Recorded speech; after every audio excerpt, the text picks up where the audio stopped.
Welcome to Movies, Films, and Flicks. I am Mark Hoffmeyer, and joining me is a man who thinks Cyborg is the best movie to be released in 1989. It's Jake Lewitt. If I had seen it, then yes, fine. It may be the case. I cannot confirm or deny. So we did I joined your show, the Lamb podcast, right? The Lambcast. The large association of movie blogs, and I joined it, and you picked Cyborg #1 for your 1989 draft in the first round. You're confusing me with yourself, Mark. Oh, you're right. I threw a wrench into that poor draft because people were going for some weird picks. And to be fair, the wrench was thrown in from the first pick when another guy called Mark picked Ghostbusters 2 as the first film off the board. Yeah. Which I think was an odd choice. It's not a bad film, but it's an odd choice. And then you followed it up with Cyborg as the second pick off it. Meaning that I had the fifth pick and I got Indiana Jones and the Last Crusade, which to me is pick #1. Everything went out the window. And then everyone's like, what movie are you going to pick next? I was like, Kiki's Delivery Service. And everyone's like, what? You picked a good film. What happened? Amongst your Cyborg and Kickboxer and Halloween 5. And Tango and Cash. Tango and Cash, yeah. Now, don't get me started on impassioned arguments about Halloween 5. I'll get going. I never made it that far into the franchise. So. I believe it was Richard. So if you listen to it, you just go to the Lambcast, you look for the 1989 draft. I went on this long speech about Halloween 5, and I believe it was Richard who went, I've never thought about it like that. It was Tank, I think. Oh, Tank. Oh, my bad. Sorry. Richard. But yeah, he's like, I never thought about it like that. Wow. Like, I changed his life. Yeah. Oh, yeah. Tank's a big horror guy, a big fan of the Halloween franchise. So he works for Fright Rags. Plug in there for him. So he spends a lot of his time thinking about horror and thinking about the Halloween franchise. So I'm thinking if it's something even he hasn't thought about, then it's a unique perspective you have brought to the world, Mark, as you always do. Hey, I wanted to geek out and tell him I own an Ernest Scared Stupid Fright Rags shirt, but I didn't do it. Next time. Yeah. I'll bring him on for Halloween 5. I'm sure he'd love to talk about it. I'll just talk about Halloween 5 every year. I'll just do the same 52 movies once a year. Okay. That'd be amazing. I'll join you every July for Deep Blue Sea. Dude, no, I'm doing one next year, so you're on. You're set, dude. It's a date. I got to talk to you about that off mic. I got a project for you. Oh, okay, sweet. I'll do it. All right, so I have so much to talk to you about, man. Well, I can link this to the previous discussion in that we had a 1999 draft a couple of years ago, and I got Deep Blue Sea on my team in the 5th round. Oh. It made it through so many people not picking it, and I got it, and I don't think I won somehow, despite having Deep Blue Sea and Office Space and Election and Lock, Stock and Two Smoking Barrels. I would have voted for that in an instant. I can't remember who won. It may have been me. I don't know. It's been a long time, but I think I should have won by like a huge margin. Oh, wow. We just did an election pot. That's a great list, man. You just blew my mind. Magnolia, Dogma. You make me want to draft normally. Okay, thank you. But I'm not. You make me want to put some thought into what I'm actually picking. No, I put a lot of thought. You should see my notes, dude. I had like 30 movies. People think I'm off the cuff on these, but I really go deep into this to come up with weird stuff. So like I guess I put thought into not put thought into it. It's just the fact that your back-to-back picks for 2 Jean-Claude Van Damme films at the start is what I think threw everything off a little bit. You took Roadhouse in the 2nd round, correct? Yes, I did. That was going to be my second pick. So wow. So you actually took that. So I was like, you know what? JCVD. Back to back. So you did. I was going to go all down a line. I was going to do like Red Scorpion with Dolph Lundgren, Tango and Cash. I was going to do Roadhouse. I was going to do this really like action oriented one, but it all went out the window and I had my backups. So then that's why Halloween 5 and Kiki's got drafted. Yeah. I had them all, man. I'm telling you, I had a big like 6 foot by 4 foot whiteboard I was staring at. Yeah, pins and string all across your room. Yeah, I mean, you guys had to wait a lot for me, but still. Well, it's a fun show. I edit those bits out.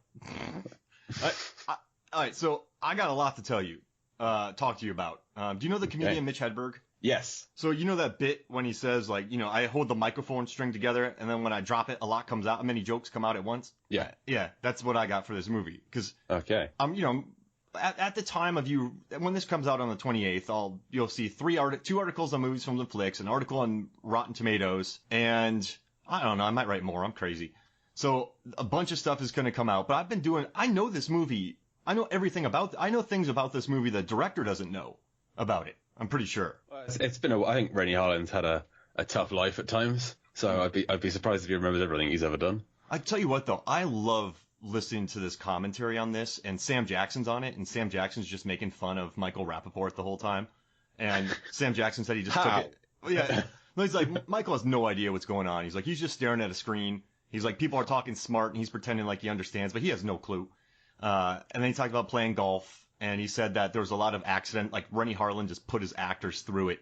And the production designer put down linoleum floors, so everyone was slipping all over the place. So Renny was pissed about that. Everyone, or just Thomas Jane? Yeah, Thomas Jane was. But you watch it, he's on those linoleum floors, so he had a very hard time standing. So he but just how come was. everyone else is okay? Because he's action man. He's you know.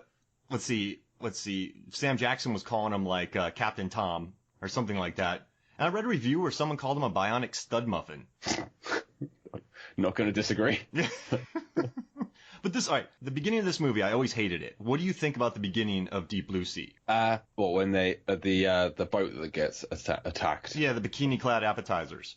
It is very generic 90s noughts horror movie of get some bikinis in, threaten their lives, and no one dies, which is kind of a surprising way of approaching it. They all just get chucked into the water. But it doesn't set you up for the rest of the film. I think that's what I really like about Deep Blue Sea. Deep Blue Sea kind of, it sets things up and then pivots. It surprises you. So you think the opening scene, all these people are going to get killed by a shark, and those bikinis are probably going to fall off at some point. It doesn't do that. It sets up the threat, and then it kind of takes it away from you, which later on, it will not really set up a threat, and then it will kill Sam Jackson. Oh, it's so good. I do think, hear me out, that shark didn't want to kill them. That shark escaped to test the Aquatica's response time and to see if they're being tracked. So it escaped. I like it. Or Carter Blake. Carter Blake, I love that name, by the way. Yeah. He found it immediately, right? And that thing got two tranquilizers in it, and it couldn't pull the boat. So it was faking it. It just said, I want to know how long it takes and what the response is. So when that happened, the Gen 1 shark comes back, talks to the other Gen 1 shark and the Gen 2 shark and says, listen, it took 43 minutes. I bumped some people, and they fell. So now that's going to get them news. Because these things understand cameras. They understand flooding, of strategic flooding. So they can communicate. And so you're saying that this shark is Steve McQueen from The Great Escape? Yes, it is. And it gets caught. Well, that's a perfect one because it gets caught. Yeah, he escapes to plan out a map of the routes and then gets caught on purpose to come back and give the map to everyone back again. It's no Andy Dufresne. There's no Andy Dufresne. So but he got out and stayed out. Yeah, Morgan Freeman is not joining this shark. But this shark, I don't think it wanted to kill them because in this movie, the two Gen 1 sharks, they never kill anybody. One of them eats Franklin's head, right? And the other one attacks LL Cool J, but it could have eaten LL Cool J, but instead it ate the bird, right? The bird. And then it let him jump over him. It slowed down, but it didn't expect that it would get blown up. The other one, I think, had wanted to kill Dr. Susan McAllister in her office. And it's crazy because that shark had been waiting in her office. And earlier in the film, when she was dealing with her research, I'm talking your ear off, I'm sorry. No, please go. I love this film, Mark, and I love listening to you talk about this film. So just talk. I'll sit here and listen. It's fine. So she turns around and the shark swims away. So that shark then saw where her research is. Then later on, that shark is waiting in her room. She walks into her room, closes the door. It could have ran up on her and killed her at any moment. She goes to her locker, which the shark couldn't have gotten open. She gets her data, and that's when the shark attacks. Do you think the shark wanted the data? Yes. I don't think to create more sharks like him? They want to escape because they've been tortured. They've been fed other sharks. They want to destroy this data. They want to get rid of the master data because they know what it's done to them. And so they want that data gone. And, he gets zapped. The data does get destroyed. I mean, it's a kamikaze mission. It's successful in its own right. Renny Harlin said he got studio notes, and that's why they added that scene. I thought it was pretty funny on the commentary. But those sharks, they wanted to destroy the data so no other sharks happened. And then that escape was all about response time. What do you think about that? So what they say at the end when what does a £40,000 makeover is dream about. It's the deep blue sea. It's not. They're dreaming about death. They just want to die, but also make sure that no other sharks suffer the same fate. Yes, I like it. So the whole herding them, they kind of want vengeance against people that have been torturing them, but they also want to die themselves and prevent it from happening again in the future. I like it. Yeah, I think if these sharks can understand that destroying video cameras takes videos out, and if the shark, that shark was playing possum during the science scene, the testing scene where when they put the needles in its head, it jumps because it's just trying to play possum, but it went, oh dang, that hurt, and then so it almost gave itself up. It could have eaten McAllister, but that shark knew if it ate McAllister, it needed the data first. Yeah, that's right. So that's why it got Jim, because Jim's the other guy that does work on him. Yeah. And then in this movie, it kills Rappaport because there's two people, but then it lets Thomas Jane open that door. I mean, these things it picks off with the weaker one who's just going to be of no use. Michael Rappaport is done at that point. Yeah, and after he gives a thumbs up, you're like, he's dead. Yeah, I love the DVD chapter title is called Thumbs Up Man Down. Is it really? Yeah. Oh, that's awesome.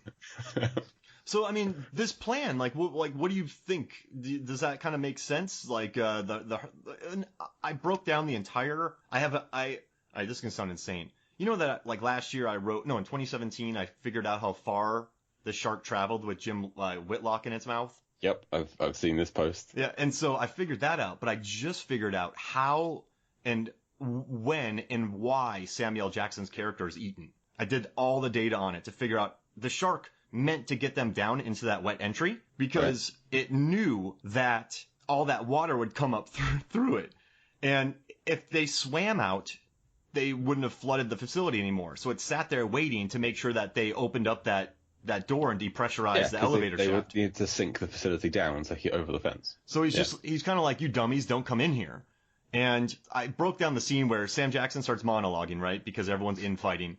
So Sam Jackson's walking. At first, the shark can't really get to him. Then he gets a little warmer. Then he steps down onto the lower platform and keeps monologuing. And at that time, the shark goes back. I estimate it's about 45 yards away to the bottom of the ocean. So the shark swims backwards to keep his eye on him. Then explodes, and in 5 seconds, hitting about 20 miles an hour, the shark clears the water, eats him, which forces the rest of the crew to panic and open up that door. Yeah. The whole conceit of the film is the sharks are herding them. Yeah. Which, if you think about it, is nonsense because you just think about it, they're sharks, but these are super intelligent sharks.